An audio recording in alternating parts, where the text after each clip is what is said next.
Donc bonjour, nous allons donc vous présenter cet atelier concernant vous m'entendez bien ? Concernant la place des sciences humaines et sociales dans la formation médicale. Cet atelier a été construit en partenariat avec le Collège des enseignants en sciences humaines en médecine et en santé. Pour ne pas perdre de temps, je remercie bien sûr tous les intervenants qui sont là, ainsi que la conférence des doyens de nous avoir invités. Et je laisse tout de suite la parole à Anne-Marie Moulin, qui est professeure d'histoire de la médecine. Non, ça fait rien. Non, alors c'est pas grave. Vous corrigerez. Ah pardon, excusez-moi. Bon, rassurez-vous, je vais être très bref. Tellement pressé. Non, mais on a le temps quand même, hein, 10-12 minutes par personne. Donc, la place des SHS, pour moi, elle est incontestable. Elle est incontestable parce que c'est le fondement même de la médecine, depuis Hippocrate, le serment d'Hippocrate, les valeurs éthiques. Donc, les sciences humaines sont consubstantielles de la médecine. Donc, on ne peut pas discuter ça. La question, c'est de savoir comment les introduire, comment valoriser, comment faire entrer en médecine des gens qui viennent des SHS. Pour moi, les études de médecine, c'est d'abord une formation évidemment médicale. On doit former des médecins qui soient capables de traiter, qui soient capables de faire des bons diagnostics pour les pathologies courantes. Mais c'est aussi la construction d'un étudiant. On le prend à l'âge de 18 ans, on le lâche à l'âge de 28 ans en général, et on doit le façonner, le transformer par rapport à son éducation, par rapport à un certain nombre de choses de son histoire personnelle. Alors, ce que nous faisons dans ma faculté, je viens de créer un cursus qui a commencé cette année, qui s'appelle Médecine Humanité, qui a beaucoup de succès, puisqu'on avait 25 places et on a eu, je sais pas, 40 ou 50 demandes. On a sélectionné des étudiants, évidemment, vous connaissez notre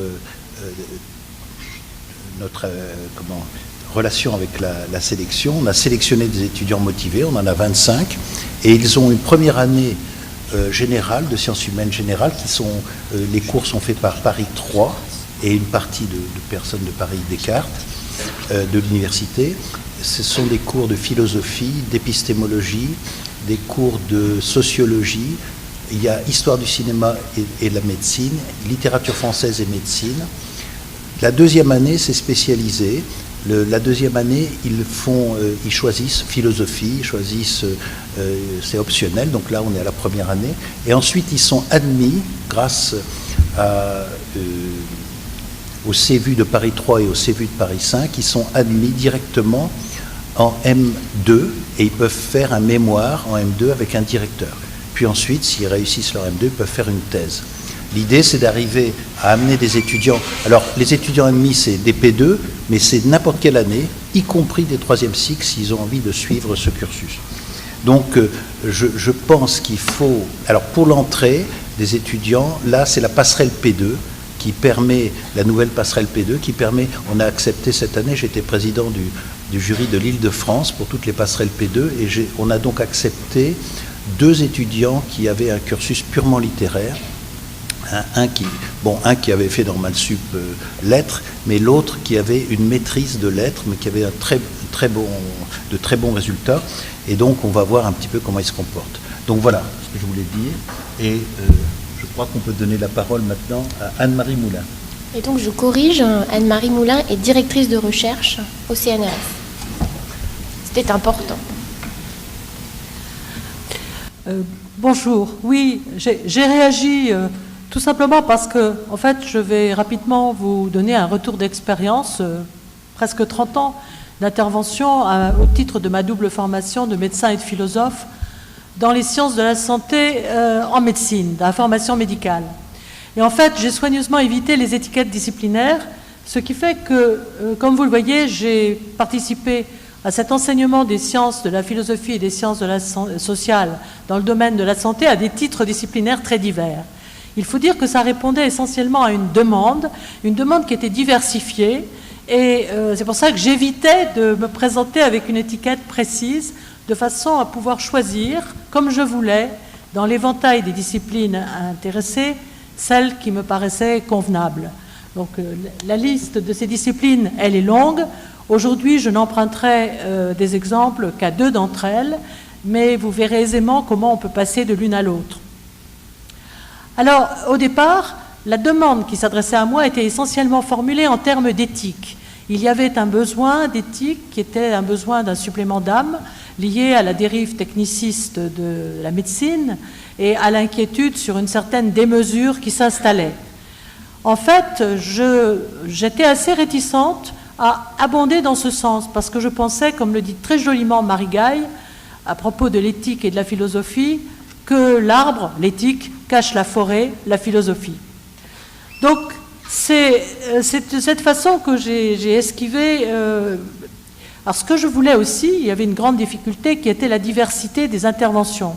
Les interventions dans le premier cycle étaient dominées par le principe de sélection assez impitoyable, où il n'était pas sûr que les sciences sociales étaient parfaitement pertinentes pour modifier la sélection et obtenir ce qu'on cherchait à avoir dans le futur, de bons médecins. Ou bien cet enseignement pouvait se déployer plus agréablement avant l'internat, ou encore après l'internat ou après le début d'une véritable expérience professionnelle. Et on voit très bien comment cet enseignement était donc extraordinairement divers en fonction du public et du contexte. Alors, je voudrais juste parler de deux aspects. L'aspect, disons, des grands principes que j'essayais, quelle que soit la discipline invoquée, à inculquer dans l'esprit des étudiants. Et c'était, je prendrai l'exemple de l'histoire des sciences, de l'histoire de la médecine.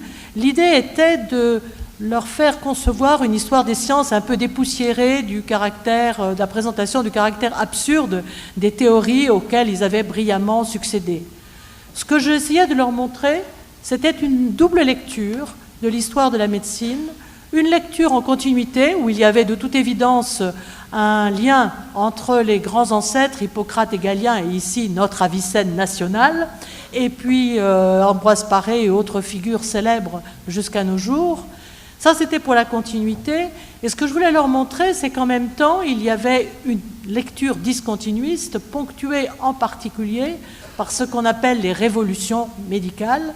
Et à l'époque, Thomas Kuhn venait de faire paraître son livre sur les révolutions scientifiques. Il les qualifiait de paradigmes, un mot qui faisait fortune. Et en médecine, nous avions bien sûr des révolutions. On avait la grande révolution pastorienne qui marquait, paraît-il, l'avènement de la médecine moderne, mais on avait dans la foulée toutes sortes d'autres petites révolutions qui allaient de plus en plus vite et dont on n'avait pas toujours le temps de mesurer l'impact, comme la révolution de la biologie moléculaire ou de l'imagerie médicale. Alors, l'idée était d'amener les étudiants à reconsidérer cette histoire en leur montrant qu'on pouvait, en fait, discerner des problématiques qui étaient constamment remises en question à nouveau frais dans l'histoire. Par exemple, celle de la contagion, par exemple, celle de l'origine des maladies, venait-elle de l'hérédité, des circonstances, du contexte hygiénique, de la contagion ou encore des modifications de l'environnement. On voit bien à propos de la lèpre comment, avec les nouvelles connaissances issues du génie génétique et de la biologie moléculaire, on repose en fait inlassablement les mêmes questions. Et c'était ce petit jeu historique que j'essayais de leur inculquer sur des exemples précis, dépendant de leurs expériences, pour rapprocher par exemple des démarches face aux nouvelles épidémies, aux anciennes épidémies et aux virus émergents dans l'immédiate actualité. Alors, il y avait aussi un besoin de faire sentir que la médecine était sollicitée par ce passage à la limite permanent qui fait que dans le domaine du médicament, par exemple, elle est constamment ballottée entre un espoir du spécifique, c'est-à-dire un médicament qui serait strictement adapté, évidemment triomphant, dans le domaine d'une maladie donnée, mais aussi toujours l'espoir d'une panacée qui fait qu'avec les antibiotiques, avec les anti-inflammatoires, avec les immunosuppresseurs, on a constamment cherché à élargir leurs indications au-delà parfois du raisonnable. Et ainsi, le balancier de l'histoire continuait à se promener. Alors, ça, c'était ce voyage dans le temps me paraissait de nature à faciliter une sorte de flexibilité, d'esprit critique et de développement de ce que l'école de Harvard appelait le médecin doit être un lifelong learner, c'est-à-dire un éternel apprenti. destiné à remettre constamment en question ses propres connaissances et à s'apercevoir que les certitudes d'hier étaient les demi-vérités de demain.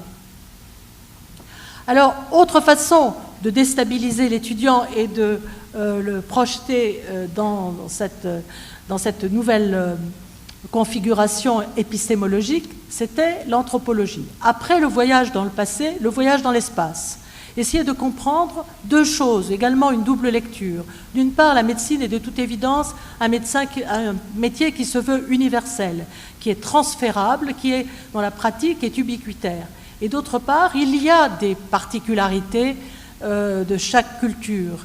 Et à la connaissance du corps humain, de l'espèce humaine, qui semble être une sorte de tronc commun, il fallait opposer, faire percevoir ce que les anthropologues d'aujourd'hui appellent les corps locaux, c'est-à-dire la façon dont les corps incarnent des configurations différentes liées à l'environnement et aussi à leur histoire.